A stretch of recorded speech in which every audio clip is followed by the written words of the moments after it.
Olá, queridos alunos, tudo bem com vocês? Eu sou a professora Sirlene e gostaria de dar as boas-vindas à nossa aula de número 70 de língua portuguesa para o 7º ano. Na aula de hoje, nós vamos estudar sobre a estrutura da carta. E os objetivos para a nossa aula são conhecer, então, a estrutura da carta, quais são os itens que compõem, esse tipo de texto, e que vocês saibam criar uma carta usando esta estrutura desse tipo de texto. Eu peço que vocês separem o material para a aula, lápis, caneta, borracha, peguem o caderno de vocês, deixem aberto lá na matéria de português, para que vocês possam anotar o conteúdo que vai facilitar para vocês fazerem lá o exercício sobre a nossa aula lá no finalzinho, tá bom? Então, o que é a estrutura da carta? Quais são os itens que precisa ter em uma carta, Então, nós precisamos ter o local e a data, na nossa folha, onde nós vamos escrever a carta. Na sequência, a saudação. Depois, o corpo de texto, que é tudo que você vai escrever, A despedida e a assinatura, tá certo? Vamos ver um exemplo de carta então, Então, aqui em cima vocês podem ver que tem o local e a data por extenso, Rio de Janeiro, 1º de dezembro, escrito de 2018.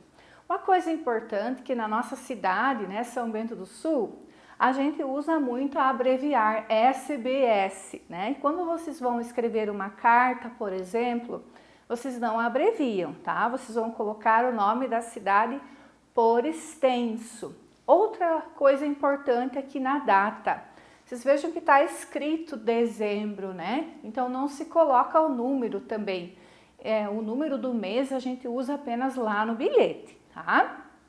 Depois vem a saudação, Aqui a saudação está escrita querida maninha, é uma carta para a mãe, Como é uma carta pessoal, tem-se uma saudação carinhosa. Então, essa saudação vocês vão adequar de acordo com o destinatário, para quem vocês vão mandar a carta. Depois vem o corpo do texto, tudo que se vai escrever na carta. Vejam que está paragrafado, pontuado. É sempre importante observar esses itens de paragrafação, de pontuação, para que a pessoa que vai receber essa carta compreenda a mensagem, Muitas vezes a falta de pontuação pode gerar dúvidas no entendimento, tá certo? E para finalizar a carta, nós temos a assinatura e a despedida, Aqui no caso, como a carta foi para a mãe, assim como a saudação foi, de um modo carinhoso, a despedida também foi de um modo carinhoso. Então, a filha diz beijos carinhosos da sua filha Liz e assina, Mas o que é que nós precisamos compreender? A estrutura da carta, tudo que precisa ter em um documento que é uma carta. Então, o que precisa ter? O local e a data, a saudação em linhas separadas, estão vendo? O corpo do texto, separado da saudação, não está na mesma linha, certo? A saudação, a despedida, assim como a saudação está separada em uma linha, a despedida também está separada numa linha diferente do corpo do texto, E a assinatura, tá? Se vocês estão com o caderno na mão, vocês podem anotar essa estrutura, para que vocês tenham ali no caderno de vocês, a fim de saberem, sem ter que estar voltando na aula, quais são os itens estruturais que precisa ter em uma carta, tá certo, gente? Os itens do envelope, O que é o envelope? O envelope é o lugar onde a gente põe a carta dentro para se enviar pelo correio para alguém, A carta, diferente do bilhete, não é a gente que entrega, O bilhete, como a gente já estudou antes, você mesmo entrega o bilhete para o destinatário ou manda alguém entregar, mas a carta ela é entregue pelo correio. Então, se faz um envelope ou se compra um envelope e dentro desse envelope que você vai colocar a carta, Por exemplo, eu fiz isso aqui numa folha ou escrevi à mão ou digitei e vou colocar dentro de um envelope. Então, eu trouxe aqui alguns envelopes para mostrar para vocês. Ó, esse aqui eu fiz em casa. Vocês podem fazer em casa envelope, não precisa comprar, né? Peguei uma folha de sulfite, dobrei, né? E fiz um envelope. Ou eu posso comprar o envelope, pode ser um grande, assim, né? Pode ser um pequenininho, como a prof trouxe aqui na imagem, né? Então, o envelope é onde eu vou pôr dentro o meu documento, né? Vou colocar dentro para mandar lá no correio. Como a gente manda no correio, a gente paga uma taxinha lá, ou é colocado o selo, né? Ó, como a carta normal, é colocado o selo. Esse aqui, por exemplo, foi um Sedex, né? Eu quero que seja mais rápida a entrega. A carta normal demora mais tempo. Então, o selo é diferente, tá certo? Então, esse é o envelope. O que eu coloco no envelope, né? Os dados do destinatário, que eu vou colocar na frente do envelope, e atrás os dados do remetente. O que é o remetente? Quem está enviando a carta, certo? E quais são esses dados, né? Então, na parte da frente eu vou colocar o nome completo do destinatário, então eu vou colocar o nome completo aqui para quem eu vou mandar a carta. É sempre importante que seja o nome completo, sem abreviações, porque acontece das pessoas morarem às vezes próximas e terem os nomes parecidos, né? Então já pensou? O cara do correio confundir, entregar a carta para a pessoa errada? Não vai ser bacana, né? Vou colocar o nome da rua, o número da casa ou do apartamento, se for o caso, o nome do bairro, nome da cidade, do estado e o CEP da cidade na qual o destinatário, né, a pessoa a quem eu vou enviar a carta, mora, tá? Então, aqui eu trouxe um exemplo do meu endereço, então, para, né, Sirlene Altman da Rocha, coloquei o endereço, Rua André Rujanoski, 462, bairro Centenário, São Bento do Sul, Santa Catarina e o CEP, tá? Na parte de trás, para quem eu vou mandar a carta, nós já chegamos lá, tá? Então, aqui eu trouxe um exemplo da parte da frente também, né? Aqui é outro detalhe, pode ser escrito à mão, assim, né? Pode ser digitado, se você quer digitar lá, imprimir, colar, né, o quadradinho ali com o endereço, pode também, tá? Ó, mais um, esse aqui foi escrito à mão também. Então, tanto faz a forma com que vai fazer. Tanto que seja uma letra legível, que dê para entender o que está escrito, né? Tá bom, ok? Então, aqui mais um exemplo, né, da parte da frente. O nome, para quem eu vou mandar a carta, o nome da rua, o número da casa, o bairro, a cidade, o estado e o CEP do lugar em que a pessoa mora, tá certo?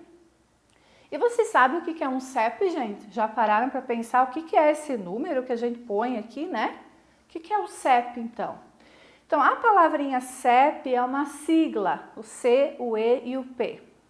Ele é uma sigla da seguinte palavra: Código de Endereçamento Postal. Olhem só, eu deixei em destaque o C, o E e o P.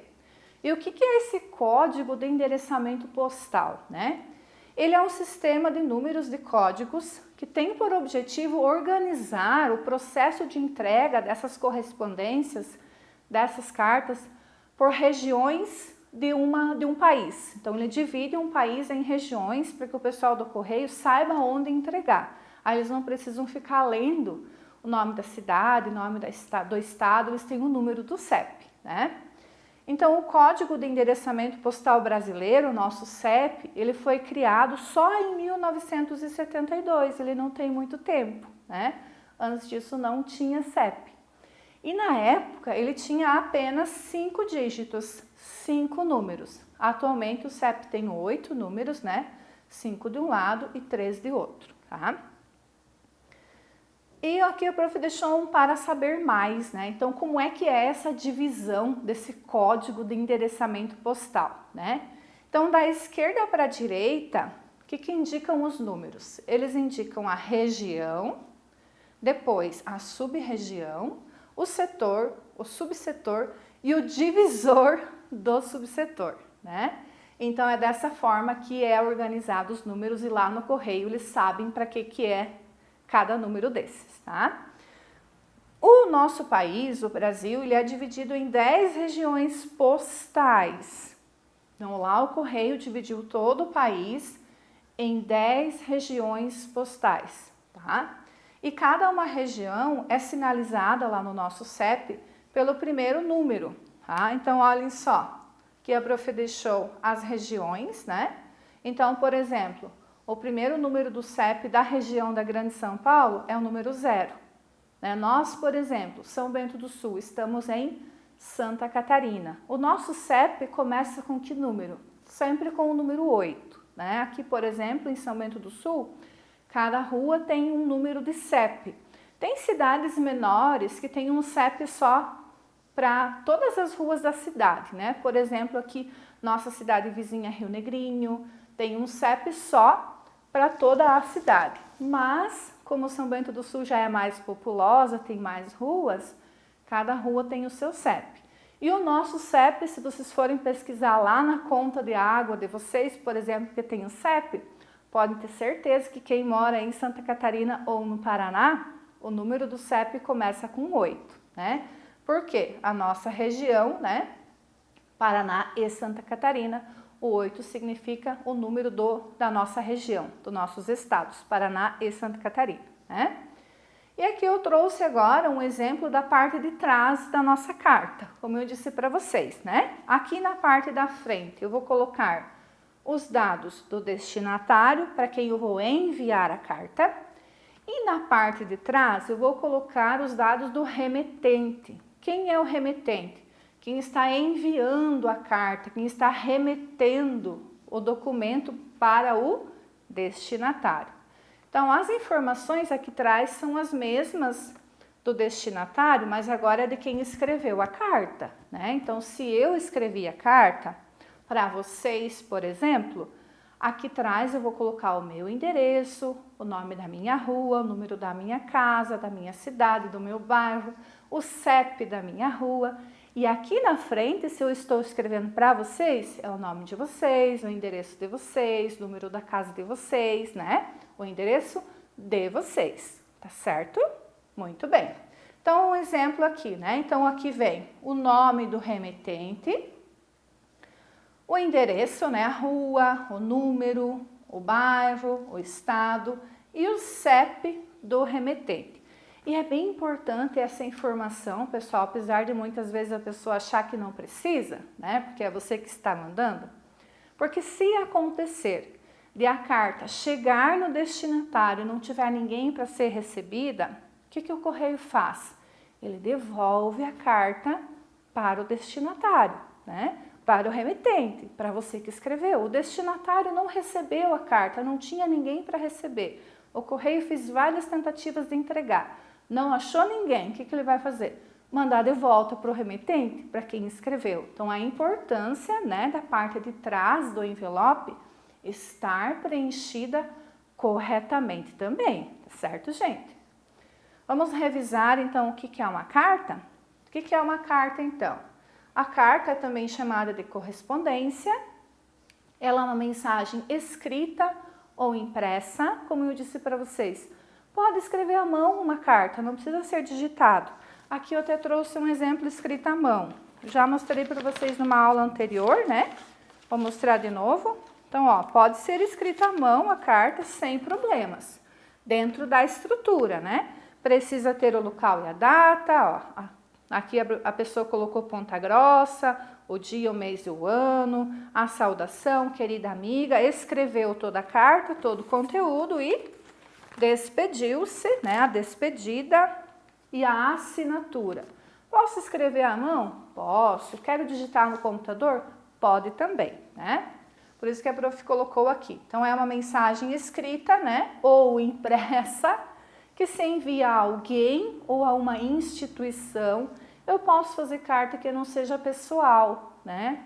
Pode ter uma carta de reclamação, uma carta de reivindicação, de solicitação, que eu vou fazer a uma empresa, a uma instituição, a uma loja, por exemplo, a uma entidade pública, né? Então, pode ser de diversas maneiras que eu vou escrever essa carta, né? Qual é a estrutura da carta? Precisa ter, né, local e data, saudação em linhas separadas, o corpo do texto, que é tudo que eu vou escrever lá na minha carta, pontuado direitinho, para não gerar, né, dúvidas quanto ao conteúdo, quanto à mensagem, a despedida e a assinatura. Na parte da frente, o que é que eu vou colocar? Os dados do destinatário, para quem eu vou enviar a carta, né? O que eu vou colocar lá? O nome completo da pessoa, o nome da rua, o número da casa ou do apartamento, se morar em apartamento, né? Que já imaginaram? Um prédio com 50 andares, aí o número do prédio é 100, mas tem 50 andares lá. Para quem é a carta, né? O carteiro precisa saber qual é o número do apartamento, se for o caso. O nome do bairro na parte da frente, cidade, estado e CEP do destinatário, para quem eu vou mandar a carta. Na parte de trás, que é o verso do envelope, eu vou colocar os dados do remetente, que são eu que estou escrevendo a carta, né? Quem escreveu a carta. Então, é o meu nome completo, o nome da rua onde eu moro, o número da casa ou do apartamento, nome do bairro, da cidade e o CEP aonde eu moro, tá certo, gente? Então, quem não anotou, anota lá para vocês terem, né, o resuminho da nossa aula. Beleza, gente? E aqui eu deixo para vocês, com o objetivo de finalizar a nossa aula, uma sugestão de leitura de um livro que tem a ver com o conteúdo que nós estamos estudando, que é a carta. O livro se chama De Carta em Carta, que foi a Ana Maria Machado que escreveu, essa é a capa dele. Se vocês forem pesquisar nas bibliotecas da cidade e das escolas, vocês vão encontrar com certeza, né?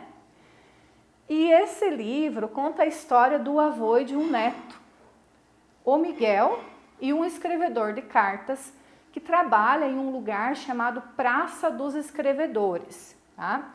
Então a história começa quando o Pepe, ele briga com o vô e ele fica com raiva do vô e ele quer xingar o vô. Mas o Pepe, ele sabe que se ele xingar o vô, não vai ser coisa boa, ele vai ficar de castigo, porque ele já conhece, né, o vô e ele sabe que ele não pode fazer isso. Aí o que ele resolve? Que ele não vai xingar o vô verbalmente, falando, né, cara a cara. Que ele vai escrever uma carta pro vô com tudo que ele quer dizer. Mas aí tem um problema, ele não sabe escrever. E o que ele faz? Ele vai então até na Praça dos Escrevedores, onde tem várias pessoas sentadas em algumas mesinhas. Aqui na capa do livro dá para ver, se vocês aproximarem um pouquinho. E a profissão dessas pessoas é escrever cartas para os outros que não sabem escrever.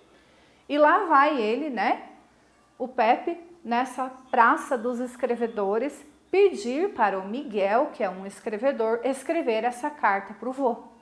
E ele escreve essa carta para o vô com tudo que o Pepe quer dizer e não quer falar pessoalmente, todos os xingamentos, e manda a carta para o vô. E a história vai se desenrolando nesse vai e vem de cartas, né? Porque daí o vô recebe a carta do Pepe com os xingamentos todos.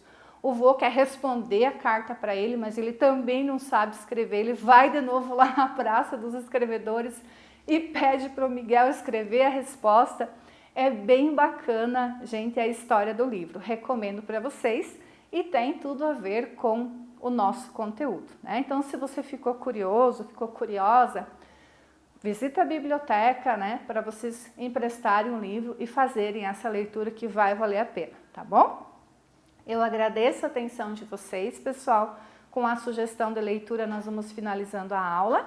Não esqueçam sempre, né, nós temos uma atividade para fazer sobre esse assunto e a gente se vê no próximo momento. Muito obrigada, até mais, pessoal. Tchau, tchau.